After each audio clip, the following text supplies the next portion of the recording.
नमस्कार दोस्तों, बहुत बहुत स्वागत है आप सभी का हमारे YouTube चैनल आपकी योजना पर। होमगार्ड खुशखबरी, होमगार्ड भाइयों को लेकर बहुत बड़ी लेटेस्ट अपडेट सामने निकल कर आ रही है। अगर आप भी उत्तर प्रदेश के होमगार्ड जवान हैं तो यह वीडियो एंड तक जरूर देखिएगा, क्योंकि इस वीडियो के माध्यम से आपको बहुत बड़ी खुशखबरी मिलने जा रही है। राज्य के होमगार्ड 1 जनवरी 2023 तक बनेंगे राज्यकर्मी। तो देख लीजिए, बहुत बड़ी बिग अपडेट है जो सरकार की तरफ से जारी की गई है। 1 जनवरी 2023 तक राज्य के सभी होमगार्ड जवान राज्यकर्मी का दर्जा प्राप्त कर लेंगे। और दोस्तों, यहां पर उनका पीएफ भी काटा जाएगा और 100% ड्यूटी लगेगी और सैलरी भी उनके एक पुलिस आरक्षी के समान होगी। जैसे एक पुलिस आरक्षी को सैलरी दी जाती है, समस्त सुविधाएं दी जाती है, ऐसे ही होमगार्ड जवान को भी समस्त सुविधाएं दी जाएंगी, क्योंकि होमगार्ड जवान भी पुलिस के साथ कंधे से कंधा मिलाकर कार्य करते हैं।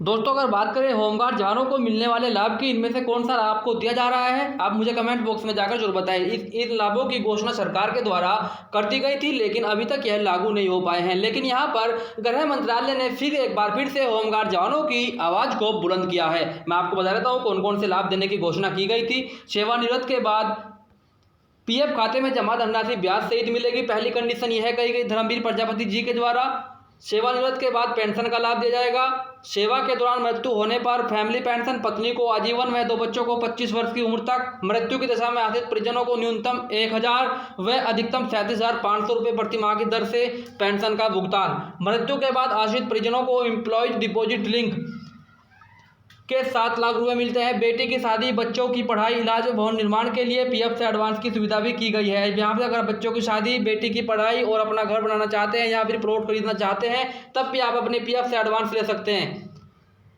पीएफ की धनराशि पर सालाना 8.5% ब्याज भी आपको दिया जाएगा, यह भी घोषणा कर दी गई थी।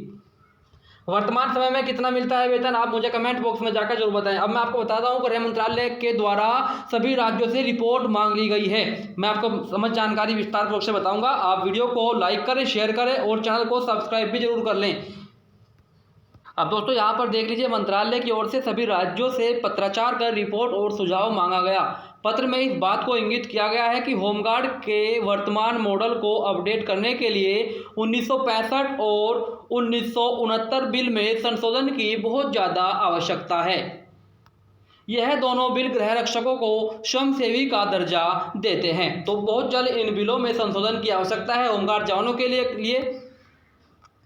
गृह मंत्रालय ने सभी होमगार्ड कमांडेंट से दोनों ही बिल की समीक्षा के लिए सुझाव मांगे हैं। सुझाव के साथ साथ 20 अगस्त तक गृह रक्षकों को उनके राज्यों में क्या सुविधाएं मिल रही है, इसे भी रिपोर्ट बनाकर सौंपने को कहा गया है। अब यहाँ पर देख लीजिए, मंत्रालय ने सभी होमगार्ड कमांडेंट को निर्देश दे दिए हैं, ठीक है। दोनों ही बिल की समीक्षा के लिए सुझाव भी मांग लिए गए हैं। सुझाव के साथ साथ 20 अगस्त 2022 तक गृह रक्षकों को उनके राज्य में क्या क्या सुविधाएं दी जा रही है, क्या बेनिफिट्स उनको मिल रहे हैं हर राज्य के अंदर, वो सभी रिपोर्ट मांग ली गई है। इसे भी रिपोर्ट बनाकर सौंपने को कहा गया है, ठीक है।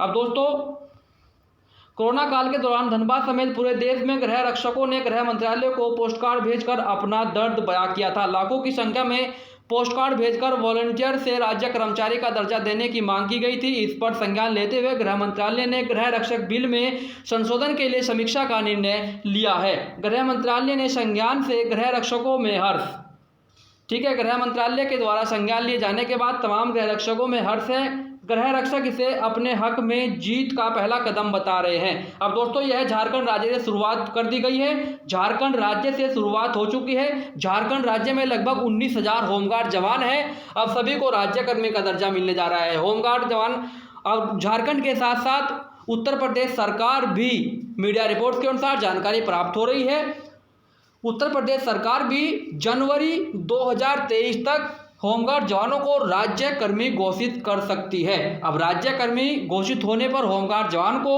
बहुत सारी बेनिफिट्स मिलेंगे, ठीक है। जैसे एक पुलिस आरक्षी को सुविधाएं दी जाती है, ऐसे ही सुविधाएं होमगार्ड जवान को भी मिलने लगेगी। क्योंकि अब अगर बात करें लोकसभा चुनाव की, 2024 में लोकसभा चुनाव है। अब लोकसभा चुनाव में उत्तर प्रदेश की अहम भूमिका है। उत्तर प्रदेश से 80 सीटें लोकसभा चुनाव में है, ठीक है। तो बहुत जल्द उत्तर प्रदेश सरकार चाहती है कि कोई भी निराश न हो, राज्य में कोई भी निराश न हो, सभी को खुश किया जाए, इसीलिए उत्तर प्रदेश सरकार महत्वपूर्ण कदम उठाने जा रही है। मीडिया रिपोर्ट्स के अनुसार बहुत जल्द सभी राज्यों के उत्तर प्रदेश राज्य के होमगार्ड जवानों को राज्यकर्मी का दर्जा दिया जा सकता है। जैसे भी कोई आधिकारिक जानकारी, कोई आधिकारिक नोटिफिकेशन हमें प्राप्त होगा, हम वीडियो के माध्यम से आपके सामने लेकर उपस्थित हो जाएंगे। तो तब तक के लिए दोस्तों धन्यवाद। जय हिंद, जय भारत।